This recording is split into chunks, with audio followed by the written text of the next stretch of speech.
Yes, good morning to all.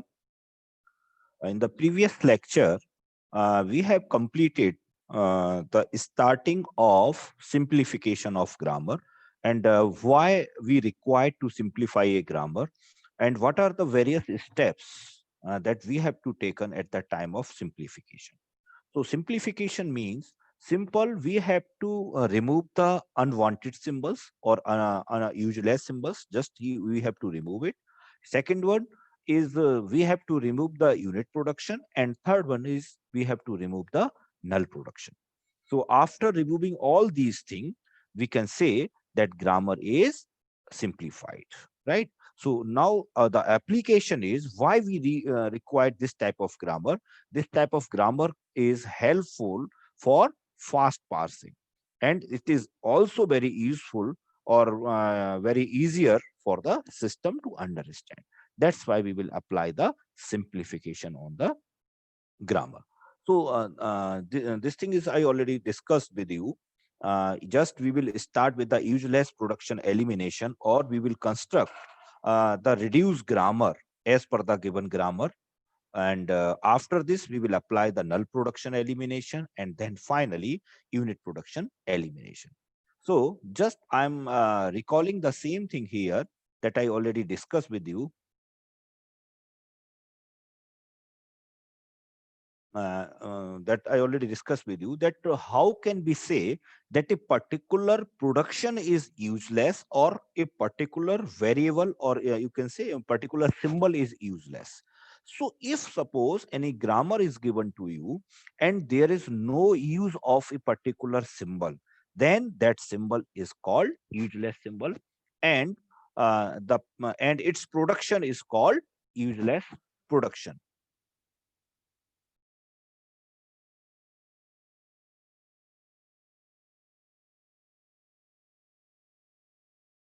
Right? So if any production, any symbol is useless symbol, means not used in the derivation of any variable or in the grammar, then that variable is called useless symbol or useless variable, and its production is called useless production. So for example, in the this is the sample example. You can see this is suppose S production. It produce you A, S, B, C, and AC, right? So you can execute, you can derive A, S, B, or C or AC from this S. Now A can be replaced by A because this production is given to you, and this is the another one. This is the symbol B, and the production is given as BB and B. Means we can't reach to this production because we have to start with the start symbol. Then we can reach on S variable and we can reach on A variable.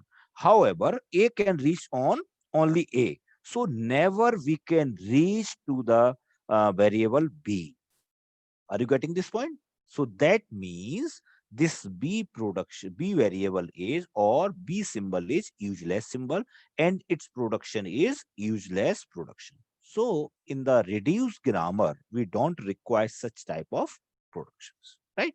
If we change the grammar, suppose it is given to you that B can be replaced by this one.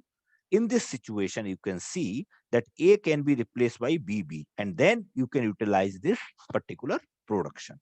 So it's if we write this one, if suppose this type of production is there, then this is called the useful grammar. Otherwise, this B variable is completely useless. So clear? ये clear बात समझ में आ गई तो सब लोगों को. So just will use basically two steps or two algorithm. So first step is just derivation of the equivalent grammar G dash from the context free grammar G, such that every variable derives some terminal string. So in this algorithm or in this theorem, that or by using in step one at the time of solving the reduction of grammar, then we will start with the variables. Just we will start with the set of variable.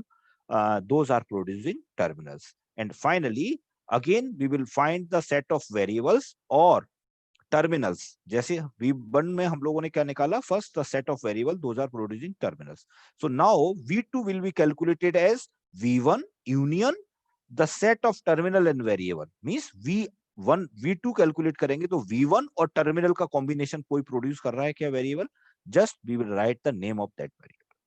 And finally, after the same process will be executed until we find the position as bk dash is not equals to bk plus 1 dash. मतलब for example v5 is equals to v4, this such situation, or vn5 is equals to vn4. If this situation is occur, that means this is the simple set of vertices. Now after this we have to construct the production rules. So just we have to write the production rules as per the given set of variables. Okay. So for this, we have completed this question yesterday. And if you have any doubt, अगर आपने कोई solve किया हो question, कोई doubt हो तो आप लोग डिस्कस कर सकते हो. जस्ट मैं इसलिए रिकॉल करा रहा हूं जिससे कि किसी को अगर समझ में नहीं आया हो तो इसको फटाफट समझ सकते हो. So just start with the V1. V1 is what? Set of variable. Those are producing terminals. So here you can see A, E produce the terminal. This B produce the terminal and A produce the terminal. So just write the A, B, E, name of those variable. Those are producing terminals. Now in case of V2, just we will find V1, that is A, B, E, and B1 and any terminal along with this B1, right? कोई भी combination जैसे A B, A E, B E या इसके साथ कोई terminal भी आ रहा हो तब भी, तो उसको कोई वेरिएबल अगर प्रोड्यूस कर रहा है तो उसको देखेंगे. So you can find here this A B is produced by S, that's why I implemented here S. And finally in B3 you are not getting any more, so B3 is equals to B2. So this is the final set of variables. Clear? So now as per the received set of variables, just we have to write the production rule. So just we will write here the production rule for S, production rule for A, production rule for B, and production rule for E.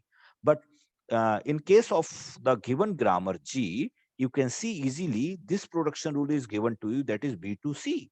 But C is not in the set of your variable.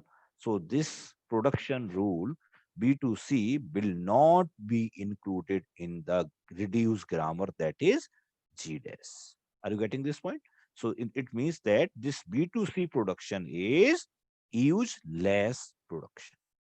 Clear? So now today we will start another theorem, that is we will apply on step 2 or phase 2. So another theorem is the derivation of equivalent grammar G double dash from context-free grammar G dash such that each symbol appears in a sentential form. So the meaning is clear that we will start with, suppose a grammar G is given to you, just apply step 1 or phase 1, then you can find the reduced grammar as G dash. And finally, we have to apply the phase 2 or step 2 or theorem 2 on this G dash. You can see easily, then you can find G double dash. And finally, G double dash will be the reduced grammar, and this is the final answer for that. Clear? So how can we find the reduced grammar by applying this particular theorem? So just we will start the theorem that simple. We will start the set of vertices, or you can say the set of variables. Just we will start from start symbol. Okay. In the previous case, you can see in the previous theorem, we are going to start with the variables. Those are producing terminals. But here in step 2, just we will start from the start symbol, right? Because S is the start symbol. And after this, we will find B2 is equals to V1 union what? X belongs to B dash. There exists some production A to alpha, where A belongs to Vi dash and alpha belongs to any symbol of X. It means that now in B2, we have to write B1 as it is, and union all the production of S we will include here. Clear? Then we will find V2. The same process will be executed until we can find Vn plus 1 is not equals to Vn. ऐसे कह सकते हो आप. Means if V4 is equals to V3, it means we can find the set of variables. Okay, so this is the same condition as previous one, but the difference is this is top-down approach because we are start here from the start symbol. But the first theorem is having the bottom-up approach because it start with the set of variables, those are producing terminals. So there is little bit change in the strategy of these two theorems, right? So now you have to write the productions as per the received variables. So now in this point of time, you will find the set of variables. Now you have to write all the production rules of the variables. Those are in the set. Means दोबारा समझो इस बात को. Just we have to start with start symbol, right? In V2, V1 union S जो भी produce कर रहा है, दोनों में डिफरेंस था. पहले वाले में क्या था कि टर्मिनल को जो वेरिएबल प्रोड्यूस कर रहा था उसका नाम लिख रहे थे और उसका इसी तरह से चलते थे ना. फिर उसको कौन प्रोड्यूस कर रहा है वेरिएबल वो लिखना था. But here the approach is just reverse. Here I am writing starting with the start symbol and now we will check what start symbol produce. So just write it, right? So we will do the same thing again and again until we can find this situation, that is V dash is not equal to Vk double dash. Yeah, Vk double dash is not equal to Vk plus double dash. Clear? So just see the real example that will help you to understand the same thing. Suppose just same question is there by using these two algorithms. Simply as you know that this grammar I gave to you, right? In this grammar, the productions are S, A, B, B, and E. 1, 2, 3, 4, 5. Total 5 productions are there, right? And after applying step 1 or phase 1 or theorem 1, you find it out the grammar G dash. ये हम लोगों ने find out किया था, अभी मैंने आपको करके भी दिखाया था. और इसमें हम लोगों ने क्या देखा, in this case इसमें एक सिंबल आ गया हमारा C. ये सिंबल कैसा हो गया, यूजलेस. सो इसका यूजलेस सिंबल C था, तो B2C जो प्रोडक्शन था, that production will be the useless production. That's why we will remove this, eliminate this from the new grammar, right? तो इसको रिमूव करने के बाद हमारी नई ग्रामर जनरेट हो गई, दैट इज G dash. यहां तक हम लोग स्टेप 1 कर चुके हैं, कंप्लीट हो चुका है. Now we will apply step 2. In step 2, we will apply simply theorem number 2. So as per the theorem, you can see here, just we will, I want to discuss this thing. So we will start with the set of vertices by start symbol. So just see here, just V1 is the start symbol. No problem at all. Just you have to, now you have to see only the, you have to see on the this one G dash grammar because it is the reduced grammar after applying step 1. Clear? So just start with the vertex V1, that is S start symbol. Now you in case of V2, just you have to see here V1 union. V1 क्या produce कर रहा है ये देखो. तो V1 क्या है आपका S. तो S क्या प्रोड्यूस कर रहा है, जस्ट राइट हियर. S क्या प्रोड्यूस कर रहा है इस वाले में देखेंगे, A और B. So just we will write here A comma B. Name of variable, those are producing by B1. Clear? So the set of V2 will be S, A, B. Clear? In B3, we will calculate again that B3 will be calculated as B2 union. B2 क्या produce कर रहा है, B2 क्या है S, A, B. तो S क्या produce कर रहा था, A, B हम लोग लिख चुके हैं यहां पर. अब A क्या प्रोड्यूस कर रहा है, A स्मॉल a टर्मिनल को प्रोड्यूस कर रहा है, ठीक है. B क्या प्रोड्यूस कर रहा है, टर्मिनल को प्रोड्यूस कर रहा है, that is B, right? So here we can write here the set of variable is S, A, B. केवल यही रहेगा, चेंज तो हुआ नहीं क्योंकि टर्मिनल प्रोड्यूस कर रहा है, कोई वेरिएबल प्रोड्यूस नहीं हो रहा, right? So the set of variable B3 is just equal to the set of variable B2. तो ये दोनों बराबर आ गए। तो अब वेरिएबल का जो सेट आया हमारे पास, वो सेट क्या आ गया? S, A और B. So you can find here that in this grammar G dash, E to C, this production will be eliminated. So now just write the production. S का production लिखिए क्योंकि S आपका set में है, A का production लिखिए क्योंकि A आपका सेट में है, और B का प्रोडक्शन लिखिए क्योंकि B आपका सेट में है. So after applying these two steps, you can find the most reduced grammar. So whenever ask you about the reduction of grammar or elimination of unused symbol or useless symbol, then you have to apply both the steps or both the theorems. First theorem is apply by writing the step 1, and second one is the step 2. So when we apply step 1, then we will find the grammar, reduced grammar, that is G1.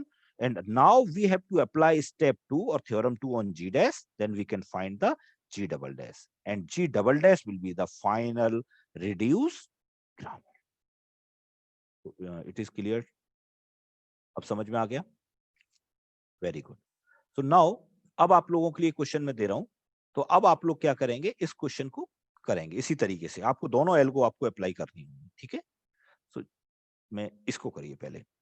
Construct a reduced grammar equivalent to the grammar.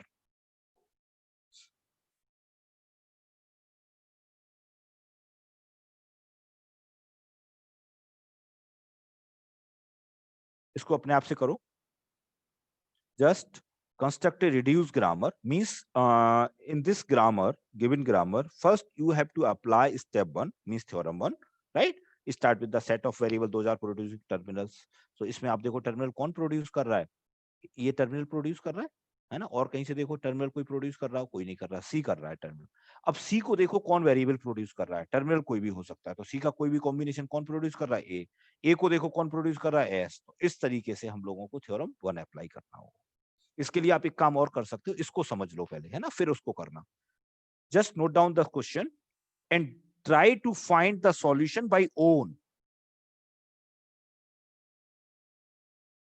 ठीक है, फिर हम लोग discuss करेंगे second वाला, तो और अच्छे से समझ में आएगा। Just I will give you 2 minutes or 3 minutes for perform the reduction of the grammar.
Yes, it is completed. Okay. Step 2 Diksha, step 2 में कुछ नहीं करना। स्टेप 1 में हम लोगों ने थ्योरम 1 अप्लाई की थी। On the same way, we will apply theorem 2 on step 2.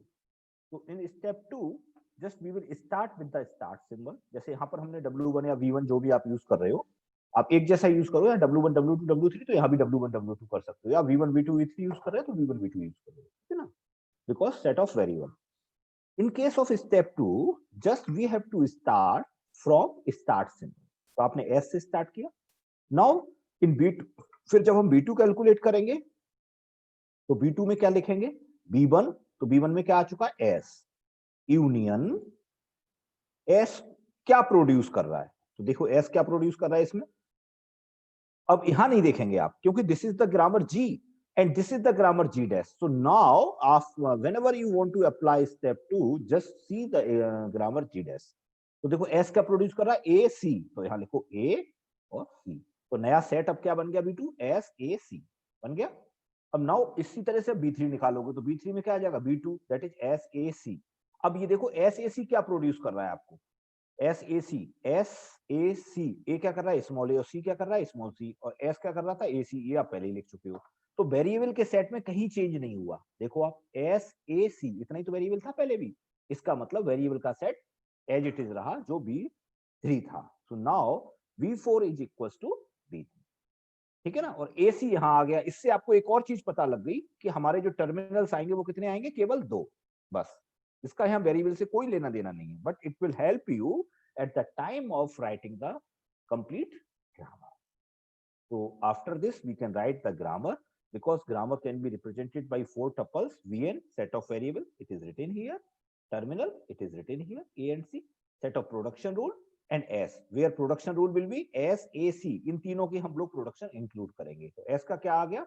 AC, A और C दोनों हमारे इसमें हैं, तो हम इंक्लूड कर देंगे। ए का देखो स्मॉल ए आ चुका है पहले से ही, ये लिखेंगे टर्मिनल। सी टू सी, सी आ चुका है, सी आ चुका है वेरिएबल, तो सी का भी हम। तो that will be the final reduced grammar. Publish terminal को हम नहीं, हम इस पे वेरिएबल का सेट लिख रहे हैं एक्चुअली, है ना? तो टर्मिनल तो ये प्रोड्यूस कर रहा है ए और सी, तो हम इसके साथ में लिख सकते हैं, but we will compare B4 with B3 only in terms of variable. Terminal से कोई लेना देना नहीं है, ठीक है ना? आप नहीं भी लिखोगे तो कोई फर्क नहीं पड़ेगा, इसलिए मैंने दोनों तरीके से बताया। अल्टीमेटली ये टर्मिनल कहां पर यूज होंगे आपको? जब आप पूरी ग्रामर लिखोगे, ठीक है ना? यहां पर मैंने आपको ये बताने की कोशिश की कि एस क्या प्रोड्यूस कर रहा था? ए सी, तो इसलिए ए और सी आ गया। और यहां पर ए और सी क्या प्रोड्यूस कर रहे हैं? They are producing terminals, not the variable. So the variable set will not be change. So ये हमने यहां पर, now it is clear Diksha, Pavnesh?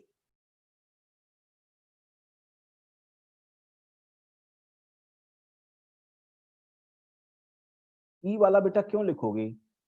ई तो कहीं से आ ही नहीं रहा है, ई वाला नहीं लिखोगी। अभी किसने पूछा है मुझसे ये वाला?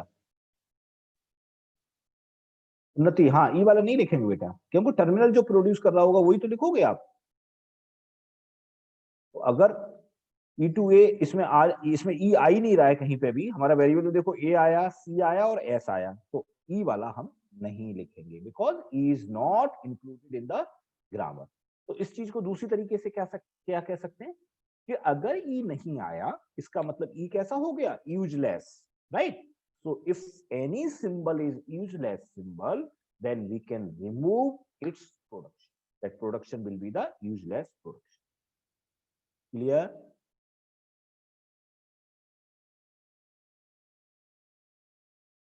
हाँ बताओ बेटा उन्नति, क्या पूछना चाह रही हो?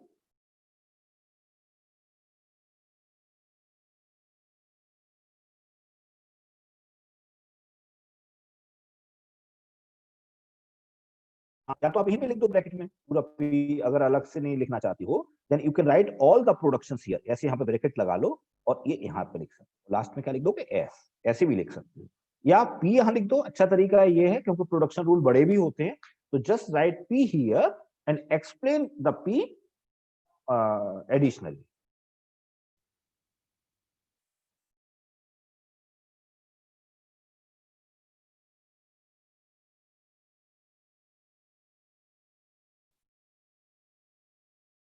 हाँ ये बेटा मनीष, अभी एक ही जगह क्या हो तो क्या हो वो हम अभी करेंगे, है ना, अभी आगे करेंगे कि कहाँ क्या हो, हम लोग बहुत सारे क्वेश्चन करेंगे अभी। तो हमारी जो डाउट्स हैं कि ऐसा हो तो क्या हो, ऐसा हो तो क्या हो, वो सब चीजें अभी हम लोग करेंगे, है ना, डोंट वरी अबाउट। हाँ उन्नति बेटा कुछ पूछना चाह रही थी। अभी ये जो क्वेश्चन हम लोगों ने किया है इसमें डाउट पूछो। सर हम पूछ रहे हैं, जैसे हमने जी डैश वाला प्रोडक्शन लिखा है स्टेप 1 में, तो सर हमने यहाँ पे ई का ए और कैपिटल ए वाला भी लिखा है, तो सर हम ये नहीं लिखेंगे ना, बस ई टू ई लिखेंगे ना? लिखना पड़ेगा, यहाँ पर देख रहे हो, यहाँ पर बता रहे हो ना, यस सर। लिखेंगे बेटा, क्योंकि अगर आप ई से देखो, ई से क्या ड्राइव हो रहा है, स्मॉल ए और कैपिटल ए, ठीक है। अब हम ये देखेंगे कि क्या ए हमारा वेरिएबल के सेट में है, देखो ए है हमारे वेरिएबल के सेट में, तो हम इसको इंक्लूड करेंगे। अगर यहाँ पर ए नहीं होता तो हम इसको नहीं लिखते, इसलिए हमें यहाँ पर लिखना पड़ेगा, ये सही लिखा हुआ। समझ आया उन्नति? समझ आ गया बेटा? अगर ये यहाँ पर ए नहीं होता, यहाँ पर होता सपोज यस सर। कोई और वेरिएबल होता तो नहीं लिखते। ए आ चुका है वेरिएबल के सेट में और ये क्या दे रहा है, टर्मिनल के साथ वेरिएबल दे रहा है ए, और ए हमारा सेट में, that's why we will include this, ठीक है। और यहाँ पर ई कैसे आया है, अगर आपको कंफ्यूजन हो रहा हो बाई चांस, तो ई इसलिए नहीं आया कि यहाँ पर ये टर्मिनल है, ई इसलिए आया है इसके बेसिस पर कि अकेला टर्मिनल है। हम लोग जस्ट पहले W1 क्या बनाते हैं, या V1 जो भी आप लिखना चाहो, V1 is the set of variable those are producing terminal. तो हम ये देखेंगे टर्मिनल कौन प्रोड्यूस कर रहा है, तो देखो एक तो ये प्रोड्यूस हो रहा है टर्मिनल, एक प्रोड्यूस यहाँ से हो रहा है, और एक ई से इस वाले से हो रहा है, right, that's why I am written here e, ना कि इस वजह से लिखा है।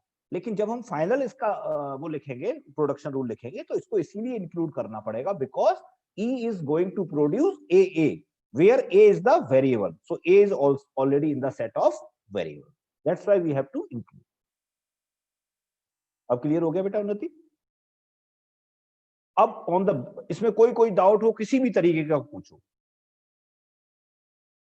बाकी अभी इसमें और क्या हो तो मैं अभी प्रैक्टिस आपको भी कराता हूं, एक क्वेश्चन और दूंगा जिसको आपको सबमिट करना है फटाफट। Very good, thank you. Now just on the basis of these two questions, just try to solve this question and find the reduced grammar, और simply मैंने जैसे पहले कहा आपसे दो तरीके से क्वेश्चन पूछा जा सकता है, find the reduced grammar, और दूसरी चीज क्या पूछी जा सकती है, eliminate the unused production, right, और unused symbol एक ही बात है। तो just try to find the reduced grammar, मतलब रिड्यूस करने का मतलब ही ये है कि हम उसमें अनयूज सिंबल या अनयूज प्रोडक्शन है उनको हटाएंगे। So just apply theorem 1 in step 1 and apply theorem 2 in step 2, then find the correct reduced grammar at G double dash। ठीक है, मैं आपको टाइम दे रहा हूं, 11:32 है, जस्ट 4 मिनट देता हूं, फटाफट इसको अप्लाई करके फाइनल रिडक्शन बताओ मुझे क्या है।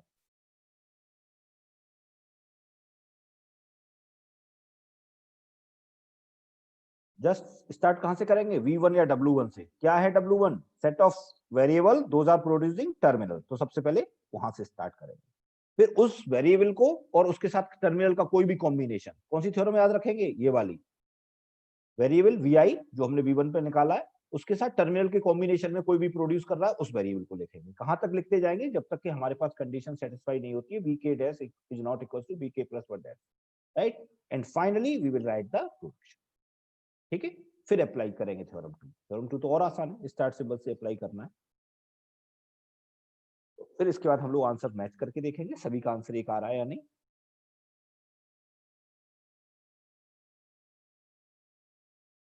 और एक और इंपॉर्टेंट बात है कि आगे की जो भी हमारे न्यूमेरिकल हैं, अगर सपोज हम लोगों से एक क्वेश्चन, हम लोग सारी चीजें इंटरडिपेंडेंट है, अगर सपोज आपने ये नहीं सीखा तो आपको नल सीखने में प्रॉब्लम आएगी, और दोनों सिमिलर टाइप के, अगर प्रैक्टिस नहीं होगी तो सारी चीजें मिक्सिंग हो जाएगी।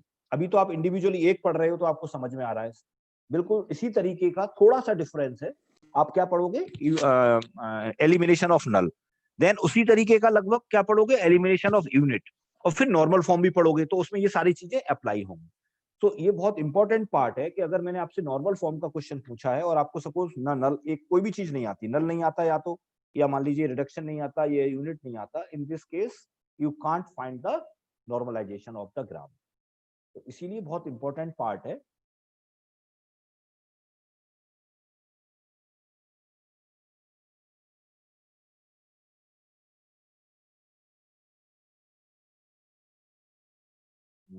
दीक्षा कुछ कहना चाह रही बेटा? अनम्यूट कर दिया मैंने, आप बोलो। सर अगर हमारे स्टार्ट सिंबल में ही टर्मिनल्स आ रहे हो तो उसे हम लोग फेज 1 के जो V1 स्टेप है उसमें कंसिडर करेंगे या नहीं? नहीं, B1 में बेटा कैसे क्या लेते हैं, देखो मैं दोबारा समझो इस चीज को। पहला क्या होता है, set of variable, those are producing terminal. तो एस क्या यहाँ टर्मिनल प्रोड्यूस कर रहा है, ये बताओ मुझे। एस टर्मिनल प्रोड्यूस कर रहा है? हम B1 में बेटा दीक्षा वो सेट लेंगे जो टर्मिनल प्रोड्यूस कर रहा हो, है ना। तो आप ये बताइए मुझे, क्या एस वेरिएबल टर्मिनल को प्रोड्यूस कर रहा है या नहीं, बस इतनी सी बात बताओ दीक्षा। No, yes. आपने क्या बोला दीक्षा? नहीं कर रहा, बिल्कुल सही बात है, क्योंकि इसके साथ क्या है, वेरिएबल लगा हुआ है, तो ये टर्मिनल को प्रोड्यूस नहीं कर रहा। तो हम क्या, मैंने क्या बोला आपको, एक एक लाइन मेरी सुनो जो मैं आपको बता रहा हूं। मैं आपको इसीलिए बहुत सिंपल लैंग्वेज में बताने की कोशिश करता हूं, थोड़ा सा ध्यान दो बस। V1 में आप क्या लिखोगे, set of variable those are producing terminal. बस टर्मिनल बता दो कौन प्रोड्यूस कर रहा है। मतलब टर्मिनल का मतलब क्या है कि उसके बाद हमारी ग्रामर टर्मिनेट हो जाए। जैसे मान लो आपने डी लिखा, तो डी का अगर आप देखो तो डी किस में रिप्लेस हो रहा है, ए में, डी में और ए में। तो इसको आगे एक्सपेंड कर सकते हैं ना अभी इन दोनों को, इसका मतलब ये टर्मिनेटर नहीं है। ऐसे ई को लिखूंगा तो क्या लिख सकता हूँ, ए और सी, तो सी से आगे टर्मिनेशन, ये वेरिएबल है, आगे इसको हम एक्सपेंड कर सकते हैं। अगर मैं लिखता हूँ C2 ए बी बी, क्या आगे एक्सपेंड कर सकता हूं इसको? नहीं कर सकता। इसका मतलब क्या हुआ, दिस ए बी बी क्या हो गई, टर्मिनेटर। तो इसको प्रोड्यूस कौन कर रहा है, सी। तो जस्ट राइट हियर। और कहीं से प्रोड्यूस हो रहा है क्या टर्मिनल? देखो कहीं से नहीं हो रहा, तो जस्ट राइट ओनली B1। अब B2 में क्या देखोगे आप, B2 में C तो आ गया। अब C के साथ में इसका रूल क्या बताया मैंने अभी आपको, बहुत सिंपल सा रूल है, देखो मैंने आपको यहां बताया। इसके साथ में कोई भी सिग्मा लगाओ, सिग्मा मींस कोई भी टर्मिनल और कोई भी कॉम्बिनेशन हो, सी सी सी सी सी कितनी भी बार हो, तो इसको ऐसा देखो, कोई ऐसा है क्या?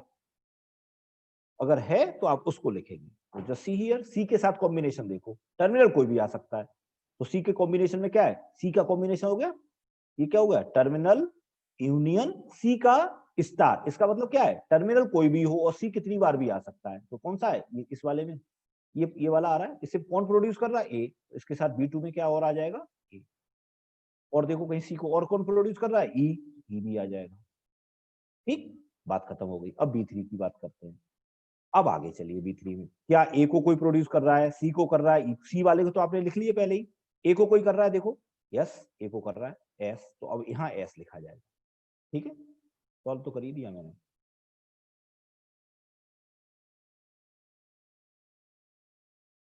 हाँ ठीक है बेटा, अभी चेक करते हैं फटाफट। अब हुआ आप लोगों का कंफर्म, कोई प्रॉब्लम तो नहीं है? वेरी गुड उन्नति, नंदिनी, रिया, आप लोगों ने कंप्लीट कर लिया और आप लोगों का लगभग एक सेम आ रहा है ना। नंदिनी तुम्हारा थोड़ा डिफरेंट है इन लोगों से, तो मैं चेक करता हूँ, आप चेक कर लीजिए कौन किसका सही है। बाकी लोग जिसको अगर समझ में नहीं आया, मैंने इसीलिए प्रैक्टिस ज्यादा कराई है आपको, एक एक यहाँ पर बताया आपको सॉल्व करके, फिर कंबाइंडली आपको ये भी एग्जाम्पल समझाया। अब नाउ इसको जरूर आप लोग करें। हो गया सभी का? अब चेक करिए, जितने लोगों ने मेरे को आंसर भेजा है, just check the answer after applying step 1, that is theorem 1। मैंने पूरा डिटेल में लिखा है इसीलिए आपको समझाने के लिए। तो this is the simple set of Vn, मैंने इसीलिए W1 W2 लास्ट में मैंने Vn लिखा, because we have represented the grammar variable in the form of Vn sigma PS। तो Vn को हमने रिप्रेजेंट किया। तो क्या आ गया, SACE।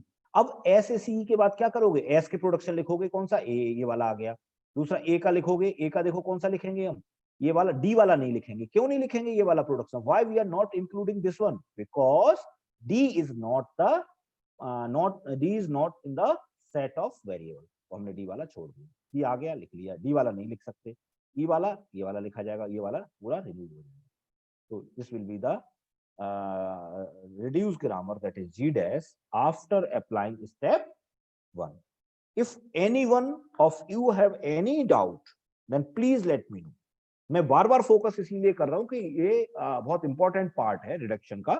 जैसे हम लोगों ने ऑटोमेटा में मिनिमाइजेशन किया था, फाइनाइट ऑटोमेटा में, on the same way it is the reduction of the.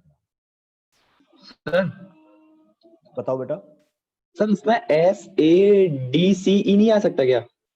SAD भी नहीं आ सकता इसमें, डी और नहीं, डी क्यों आएगा ये बताओ मुझे आप।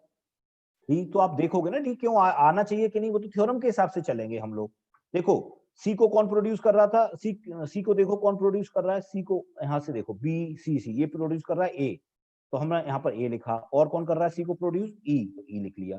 अब इनके कॉम्बिनेशन में देखो सी ई, ए को कोई प्रोड्यूस कर रहा हो तो ए को प्रोड्यूस कर रहा है एस, तो आपने एस लिख लिया। ठीक है, अब डी क्या प्रोड्यूस कर रहा है, देखो डी, लेकिन कहीं आपका डी तो कहीं आया ही नहीं है ना। तो आप यहाँ पर जो वेरिएबल का सेट लिखोगे वो लिखोगे जो यहां से आ रहा होगा W1 W2 W3 से। तो ये जो हमने सेट बनाया इसमें डी तो एब्सेंट है, डी तो इसमें आया ही नहीं। तो जब डी नहीं आएगा इसका मतलब क्या हुआ, मैंने शुरू में बताया था कि अगर कोई वेरिएबल नहीं आ रहा it means that variable is unused variable. तो जब वेरिएबल डी हमारा कैसा हो गया, अनयूज्ड हो गया, तो डी के जितने भी प्रोडक्शन है जहां भी डी आ रहा है वो सब हट जाएगा। ये तो कहीं से आएगा ही। बाकी लोग अब समझ आ गया, कोई कंफ्यूजन, कोई डाउट, क्लियर हो गया बेटा सभी को। Now apply. अब हम क्या करेंगे, ये कंफ्यूजन हो जाता है बच्चों को कई बार कि हम लोग क्या करते हैं कि दूसरे थ्योरम अप्लाई कर देते हैं इसी वाले ग्रामर पर, फिर बोलते हैं सर वो तो हम भूल गए, ध्यान नहीं रहा। नहीं, आपको क्या करना है, नई जो थ्योरम आप अप्लाई करोगे, स्टेप 2 अप्लाई करोगे, that will apply on the reduce grammar, that is G dash. जो पहले वाले स्टेप में जो ग्रामर रिड्यूस हो गई है उस पर अप्लाई करो, and finally you can find this one. तो आप लोगों ने जिन्होंने भेजा था मेरे को आंसर, लगभग सभी का सही था। अब आप यहाँ पे चेक करके देख सकते हो, कहीं आपका आंसर मेरे आंसर से कहीं भी डिसमैच कर रहा हो तो आप तुरंत मुझे बता सकते हो, कहीं भी मिसमैचिंग हो किसी भी स्टेप में, देन वी कैन रीचेक। तो दैट विल बी द, अब इसमें कितने वेरिएबल आ गए, केवल 3। सेम आया, वेरी गुड, क्लियर हो गया सभी को, कोई डाउट। अब आप नोट कर सकते हो नेक्स्ट क्वेश्चन, और अपनी बुक जो मैंने आपको शेयर भी की है सॉफ्ट कॉपी, अगर हार्ड कॉपी नहीं है तो सॉफ्ट कॉपी से पढ़ सकते हैं आप लोग, और प्रैक्टिस करिए इतनी जितनी मैक्सिमम प्रैक्टिस हो सकती है। ठीक है ना, बिना प्रैक्टिस के ये क्वेश्चन कभी सही नहीं होगा, इसीलिए इसमें प्रैक्टिस की बहुत जरूरत होती है। Now just find the reduce grammar equivalent to the grammar G whose productions are given to you। अब इसको नोट करिए और इसको आप सॉल्व करिए अपने आप से, कल डिस्कस करना। क्लियर? तो कल हम लोग स्टार्ट करेंगे elimination of null production, and then we will start elimination of unit production. Okay, तो इसके लिए आप लोग इसको इसको सॉल्व करें, फिर हम लोग इसको कल discuss. Thank you for attending the class. Thank you. Note हो गया बेटा सभी का? क्वेश्चन नोट कर लिया? गुड।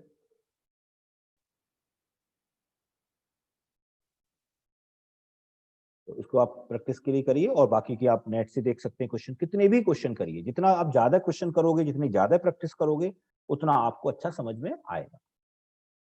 Thank you.